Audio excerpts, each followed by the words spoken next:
नाही कुणाच्या बापाची ही माशासारखी तडफड करणारी लोके दुसरी तिसरी कोणी नाहीत। ही पोलादपूर तालुक्यातील विविध खात्यातील सरकारी कर्मचारी व अधिकारी आहेत। बघा आणि विचार करा, सरकारी नोकरी, बऱ्यापैकी पगार असून देखील भविष्याच्या नियोजनासाठी बेंबीच्या डेटापासून आवाज देत आहे एकच मिशन, जुनी पेन्शन।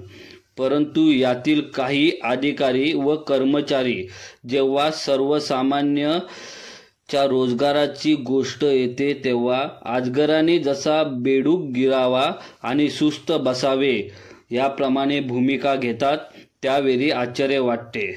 होय, आम्ही बोलत आहोत पोलादपूर तालुक्यातील रोजगार हमी विषयी। सरकार म्हणते रोजगाराची हमी आमची। रोजगार वेळेवर नाही दिला तर शेतकऱ्याला घरात बसून बेरोजगार भत्ता देऊ।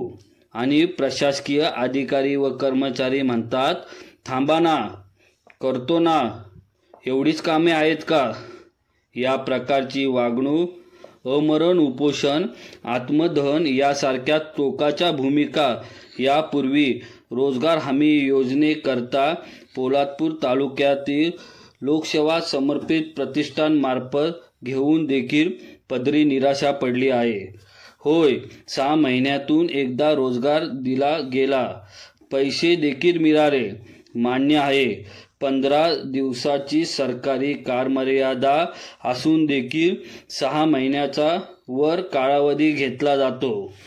अशा प्रकारची रोजगार म्हणजे तोंडाला पाणी पुसण्याची भावना शेतकरी वर्गाची निर्माण झाली आहे।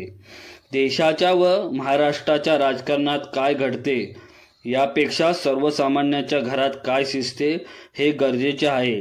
अशाच प्रकारच्या बातमी सत्राकरता लोकसेवा 24/7 या चॅनलला सबस्क्राईब करा, शेअर करा आणि तुमचे मत कमेंटमध्ये जरूर नोंदवा। धन्यवाद।